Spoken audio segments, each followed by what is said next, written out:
Како што најавив, остануваме на меѓународните теми, на оно што се случува во балканските држави. Како што кажа, вчера се гласаше во Хрватска на локални избори. Се случи еден пресврт, избран нов градоначалник на Загреб, а актуелната владеачка гарнитура ХДЗ загуби 4 големи градови, меѓу кои и метрополата.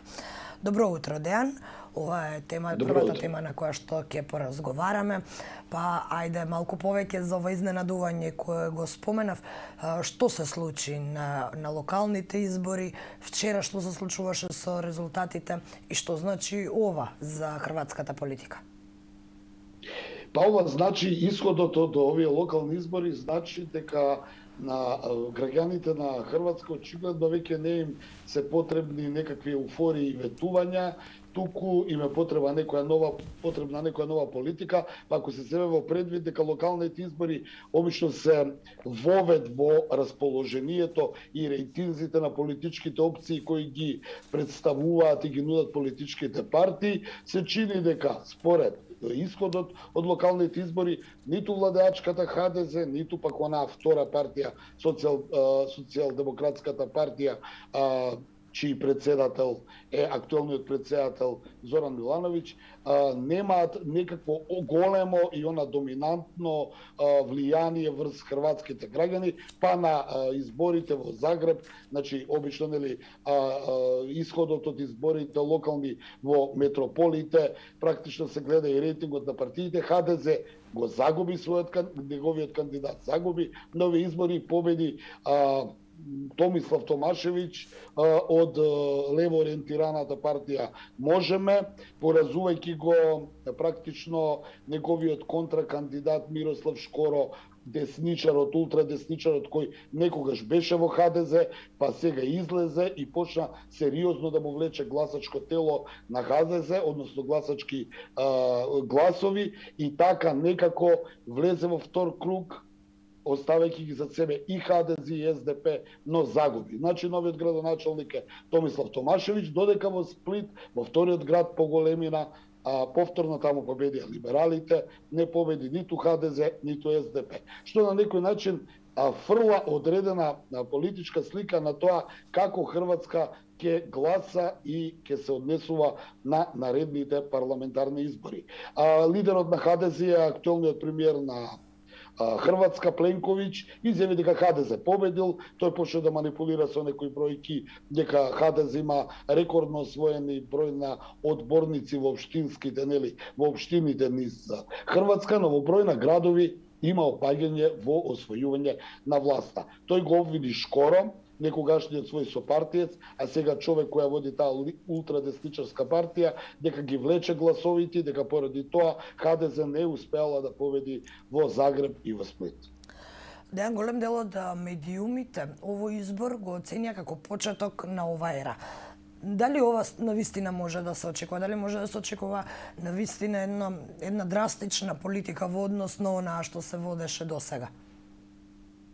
Јас овака многу е тешко да се прогнозира, но ми се чини дека оној двопартизам кој го имаме секаде во западни, мислам на Балканот, па и во Европа, полека можеби поприма малку и влијание на други партии. Еве конкретно, повторно ќе кажам, и покрај тоа што можеби за нашите гледачи и слушатели не е некоја голема вест. Моје лично мислење е дека главниот град и вториот по големина град во една држава да не го управуваат двете најаки партии е доказ дека таму почнува да се менуваат работите кај граѓаните, односно на граѓаните очигледно веќе им е доста од некаква политика која изминативе 20-30 години од кога сме независни држави и ние и хрватите и сите држави од поранешна СФРЈ, полека ќе мораат да се менуваат и да се унапредуваат, бидејќи досегашната политика веројатно веќе не дава резултати. Ќе потсетам, владеачката ХДЗ подолго време на власт ја подигна реториката во односите со соседите пред Србија, што очигледно тој популизам не донесе резултати како што донесуваше во изминатите години. Повторно ќе кажам, целата оценка на овие избори е дека на граѓаните им требаат реформи и подобар живот наместо популизам, алудирајќи на владеачката ХДЗ, но и СДП кои изминатите години, чии челници изминатите години сме сведоци дека водат повеќе популистичка политика. Дејан, со мојот претходен соговорник разговаравме за состојбата со медиумите, за притисокот кој се прави врз медиумите во Словенија, но јас и ти сега ќе поразговараме за она што се случува во Белорусија. Уапсен еден новинар, а сега уште еден главен и одговорен уредник на портал Алексеј Шота. Каква е состојбата во Белорусија? Што се случува таму? Па се зголемија тензиите со апсењето на уште еден влијателен и опозиционен новинар, главен уредник на еден белоруски портал, Алексеј Шота, доаѓа во време кога се зголемени тензиите на апсењето на еден друг новинар кој, ќе подсетам, беше спектакуларно уапсен, спуштајќи го патничкиот авион во кој патуваше, и потоа уапсен и одведен во затвор, каде што му се заканува затворска казна од 15 години. Тој беше обвинет, ќе подсетам, како и овој новинар, и тој дека за време на минатогодишните протести лиферувале вести, односно лажни вести, како што вели режимот во Белорусија, за да ги подигне тензиите кај граѓаните кои протестира за некаква наводна изборна измама и оспорување на победата на Александар Лукашенко, човекот кој 26 години владее со Белорусија. Но ова апсење на белоруските власти веројатно беше укомпонирано со посетата на Лукашенко со Владимир Путин. Ке подсетам, Лукашенко и покрај тоа што важеше за голем сојузник, односно Москва важеше за голем сојузник на Лукашенко, изминатите години Лукашенко и Путин имаа заладени односи, бидејќи Белорусија веројатно, бидејќи се наоѓа на границите помеѓу Русија и Европската унија, некако како да се обиде да игра една двојна улога и да еквилибрира помеѓу Москва и Западот, што на Путин не му се допаѓаше. Сега со новиот развој на состојбите, некако Москва веројатно гледајќи геостратешки во Белорусија, сепак му даде подршка на Лукашенко во ова негово апсење на новинари, односно на особено новинарот од пред некој ден. Има една средба вчера или завчера во саботата, каде што Москва му даде подршка на Лукашенко. Москва смета дека белоруските власти постапиле според протоколите и дека имаат право да си ги бранат интересите, а Лукашенко како помал брат се жалаше кај својот поголем брат Путин дека Западот сака да ја дестабилизира Русија и така да се доближи на некој начин до границите на Русија и да продолжи со дестабилизирање. Во секој случај овие разговори поминаа во тоа дека Москва и дава подршка на Белорусија. Лукашенко е сега уште повеќе осилен, тој веројатно во наредниот период и натаму ќе се пресметува со своите неистомисленици, но она што е ново, што доаѓа од Западот и што е очекувано, дека САД и пред се Европската унија веќе почнаа да воведуваат санкции кон Белорусија, а ако се земе во предвид дека тие веќе воведоа санкции кон Русија, се чини дека оваа тензија помеѓу Истокот и Западот се зголемува. Ќе видиме што ќе се случи. Во секој случај суспендирани се летовите кон Белорусија. Лукашенко почнува полека да биде обкружен од санкции и веројатно ќе ги зголеми тензиите внатре во Белорусија. Ќе видиме сега како опозицијата ќе делува. Опозицијата веќе година дена бара повторување на изборите, председателските избори, бидејќи смета дека Лукашенко не ужива никаква подршка кај белорускиот народ. Дејан, некаде го прочитав податокот дека од август, од почетокот на оние пострашни демонстрации, се уапсени над 34.000 лица. Точен ли е овој податок? Па тој податок кружи по медиумите, кружи по порталите, кружи како официјална информација. Јас точно не можам да кажам дали е точна бројката, но има голем број на уапсени и повторно ќе кажам, како и разговорот со нашиот колега Вардијан во Словенија, што го правеше ти пред малку, ми се чини дека манирот на некои власти е гушење на тие медиуми во зависност од тоа до каде е дојдена состојбата. Во Словенија се случуваше тоа што го зборувавте, но во Белорусија веќе подолго време постои на некој начин тоа едноумие каде што Лукашенко се обидува во сите можни начини да ја прекине таа на некој начин опозициона мисла, но не би ја критикувал само Лукашенко. Морам да кажам дека овие новинари кои се уапсени се обвинети дека учествувале со лиферување на лажни вести, со зголемување на напнатоста преку лажни вести, дезинформирање, но новинарите се исто така неколку од нив обвинети дека учествувале во некои паравоени формации во Украина, така да не знам што ќе видиме дали судот ќе може во Белорусија тоа да го докаже и дали воопшто ќе има судење. Ми се чини дека Западот е чувствителен за слободата на медиумите, веројатно ќе ја притисне Белорусија сепак да прекине барем да ги апси новинарите, но со воведувањето на санкциите ми се чини дека состојбата само ќе ескалира.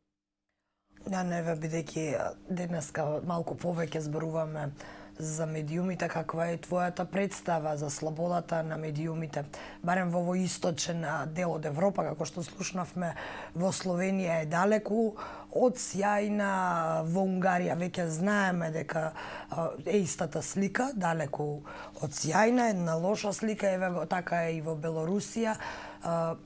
Како е во останатиот дел од источна Европа?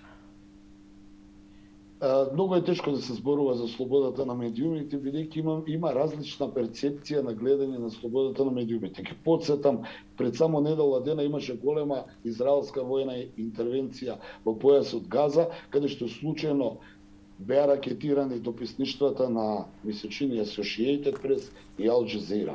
Тоа помина во западните медиуми речи се неодбележано, иако се обвинуваше дека не случајно беа погодени тие објекти, бидејќи ниту Associated Press, ниту Al Jazeera не известуваа позитивно за израелската воена инвазија или интервенција врз Хамас. Од друга страна, тука може да дојде до обвинување дека случајно паднале ракетите и случајно тие дописништва беа во функција во наредните денови. Што се однесува до источниот дел, секогаш Западот ќе го обвинува Истокот дека источните режими имаат контрола врз медиумскиот простор.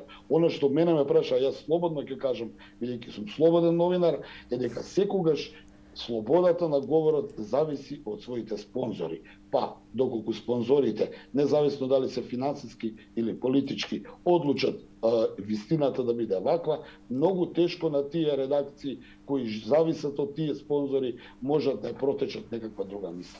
Да, јас бев навистина позитивно изненадена од онаа солидарност за која што слушнавме пред малку во Словенија и покрај престанувањето на финансирањето на државните медиуми, сепак граѓаните најдоа начин тоа да го... Јас би сакал да го видам само исходот на ова денеска што го зборуваше колегата и да видиме дали ќе успеат конечно, дали ќе успеат првин да заштитат разрешувањето на одговорниот уредник, дали ќе продолжат медиумите да работат и покрај тоа што нема да имаат државно финансирање. Така да, тоа ќе бидат позитивен исход доколку се заштити актуелниот главен одговорен уредник кој квалитетно ја обавува својата функција и дали медиумите покрај тоа што нема да имаат финансирање од државата сепак ќе опстанат да бидат, како што велат, на браникот на татковината и натаму да известуваат непристрасно и да известуваат правично.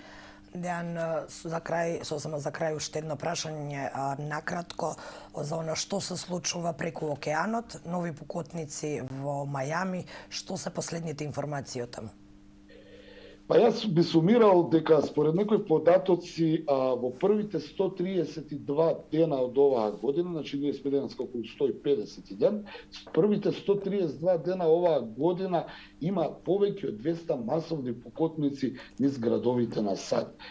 Податок кој јас и ти, но и со другите колеги речи се во секој утренски брифинг малку го анализираме и бидејќи не, како и на целиот свет, не ни е јасно што тоа се случува низ градовите изборите во САД. Покотници, повеќе од 20 покотници до сега низ различни локации во Соединетите Американски држави, речиси секојдневно, каде што од засега непознати мотиви напаѓа врз цивилни цели или колега пука врз своите колеги вработени и потоа се самоубива.